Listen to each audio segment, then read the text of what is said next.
Hi guys. So today's going to be a little bit different. I'm actually going to just talk about kind of how God provided for me during this time of quarantine. Um, I actually did my makeup for once and I got those,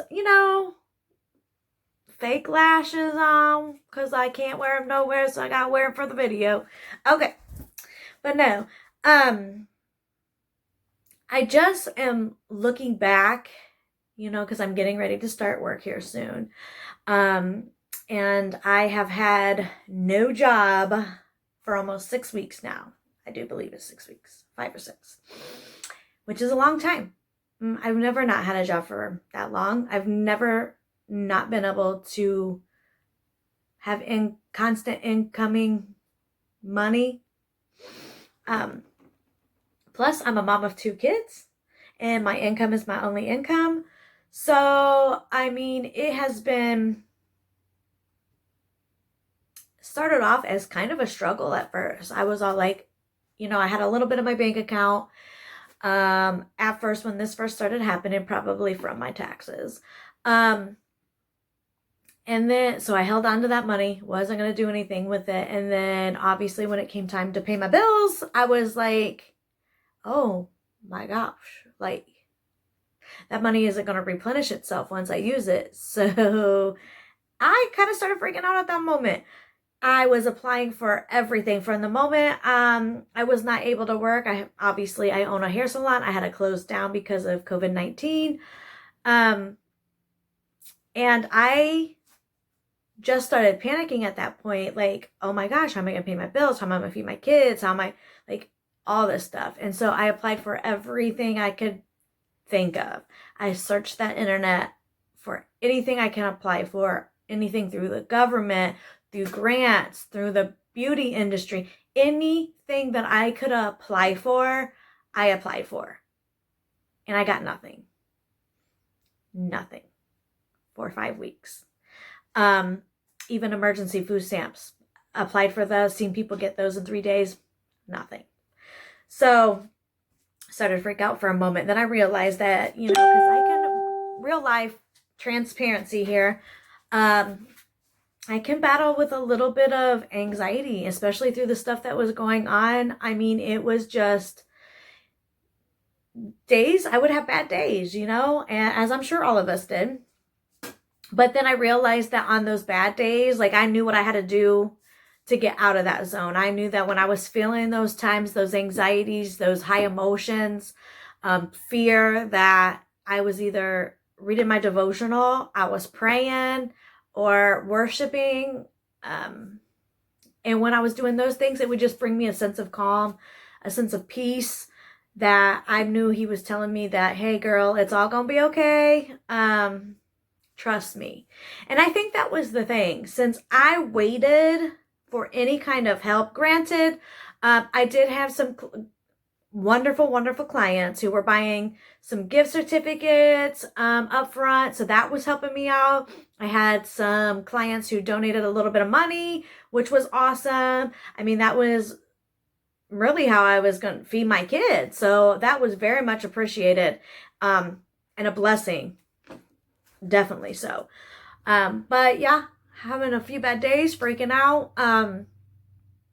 But I think that was the point of it all. I went so long with not having any answers. Like I applied for one of the economic injury relief loans for small businesses in March, and never heard anything, like for weeks, 5 weeks. So, I mean, I was just kind of, and I don't want to say I was losing hope, because for some reason deep down inside me, I knew he was going to provide. I knew he was already providing for me, little bit at a time. Like he didn't give that to me all at once. He was bringing those things to me so that, oh, I can pay a bill here and I can pay a bill here. And that's what he did. Like he made me wait. And when I thought back at it, I'm like, wow, like He didn't just give that to me and say, here you go, Kim, all your problems are going to be solved. He made me wait, and he did a little bit at a time until he got to the point where he just kind of gave it all to me. But that's what I needed at that moment, because I mean, he knows this better than anyone. He knew me for sure. And I want that, you know, I want it right away. Like, I don't want to wait. And I'm sure all of us are like that. We want that right now. Especially when it comes to like, oh my gosh, where is this money going to come from? How am I going to pay my bills? How am I going to feed my kids? What am I going to do? But by making me wait, like, he showed me that, Kim, I'm the one who's going to provide for you. I'm the one who's going to, and instead of me, you know, getting, you know, things through the government or whatever right away, he was showing me like, hey, lean on me and I will provide. And that's exactly what he did. He provided every step of the way. I have had every bill paid. I have been able to feed my kids. I have not went without anything. Everything I could think of. I've been able to pay my bills and have money in my bank account still with no job. So it baffles me. And that's one thing,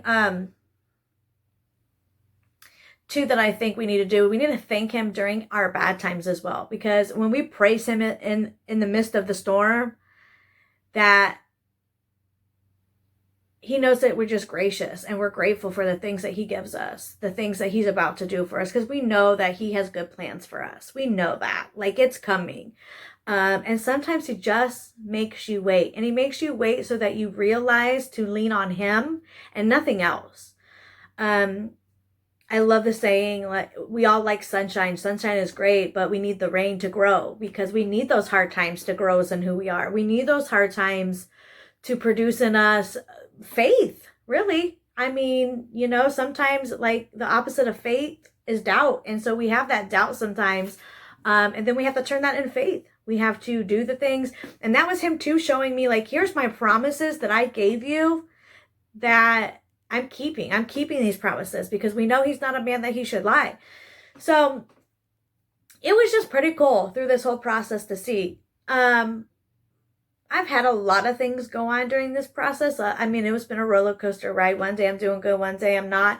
But the days that I wasn't, I was always trying to pick myself back up, because, I mean, there was other factors that were going on too, with external things. But a majority of it, especially with me not being in the right mental state sometimes during this whole quarantine, where I wasn't actually out with anyone, I wasn't having adult interactions with anyone, I wasn't being hugged, you know, when you're used to being hugged all the time.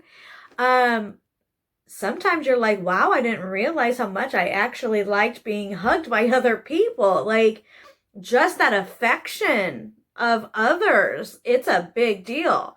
But yeah, I've learned so much during this. I've learned to just rely on him through everything. And even if sometimes when it looks like there's no way out, when it looks like, you know, there's just no hope, but there really is. Like, and I think that was my thing. Like I said, I just felt it. And it's a hard feeling to describe to you guys. Like, I just knew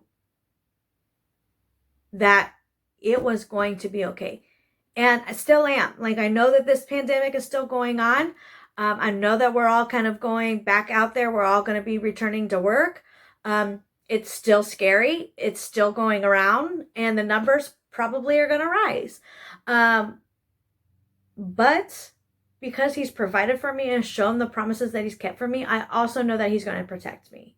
When I go out there, he's going to protect me. He's going to protect my family. And what this has taught me too is just to slow down.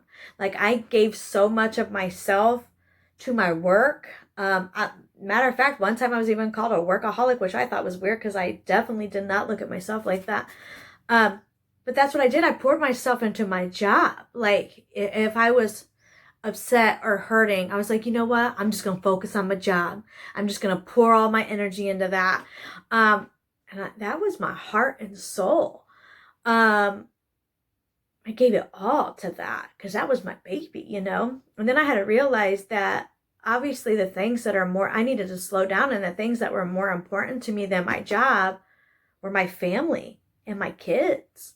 And to be able to spend this time with them every day, like every day. And some parents are like, oh, I gotta get away from these kids. These kids are driving me crazy. I didn't feel that way. I enjoyed every single minute of them. But I have really good kids, and I'm not just saying that because they're my kids. They're very good kids, and I'm very grateful for that. But I enjoyed it. My son, who just turned 17, next year he will be 18. I got to spend like this time with him that most parents don't get. I got to slow down and spend every single day with him before he graduates high school and goes out into this world and, you know, has to grow up and be an adult. So it was just really nice. It was nice to slow down. It was nice to give my attention to what matters most. And going back to work, I've now realized, because I'm the type of person, and maybe some of you guys can agree with me, that I'm the type of person that I can go to work, have a bad day, and come home and take it out on everybody else. I'm grumpy, I'm grouchy, I get wore out by people, so then I come home tired, and then I'm more irritable, and I take it out on my kids sometimes, and it's unfortunate, and I've decided that I'm going to try my best not to do that. I'm going to try my best to go back to work with a grateful heart and not let things stress me out, to keep my boundaries up, to not let people push them, and to say no a lot, because apparently I'm not the greatest at saying no. So Kim's going to learn that. I'm going to learn how to say no to people. I'm going to learn how to just slow it down and be grateful for my family and for my kids. Because that's what matters most to me. It's not really my job. I love my job. Don't get me wrong, guys. I love my job. I love doing y'all's hair. I love the conversations. I love how it feels like we're just like friends just hanging out, and I'm getting paid for it. But that's not my number one most important thing in my life. It provides for my family. It pays my bills. And I love the connections I make. I love inspiring. I love motivating. I love talking with my clients. I love laughing. As y'all know, I'm like a bit of a goofball. I just love to laugh and make jokes. But my kids and my family, they come first. And so I'm just going to try to be in the right mental state when I come home. And I hope all of you do that too. I hope that you realize during this time that we do need to slow down. Let's live a little bit more simple. We don't need all those things in our life. We don't need to go on vacation every week to be happy. We want to be around our kids and our family and our home, and make your home the place that you love to be. That always baffles me when people always want to go and do something. Like, I'm the type that my home is my sanctuary, and that's where I want to be. That's how you should be. Your home is your safe place. Your home should be your kids' safe place. And you should want to feel comfort there, and you should want to be there. Now, don't get me wrong. I'm not saying being in your house all the time. We all love to go out and do things. We all love to go shop. We love to go to the beach. We love to go to a water park. We love those things. But don't be afraid to stay home. Don't be afraid to play games with your family. Have game night once a week. Eat dinner with your family. Pray and do devotions with your family. That's what we need more of.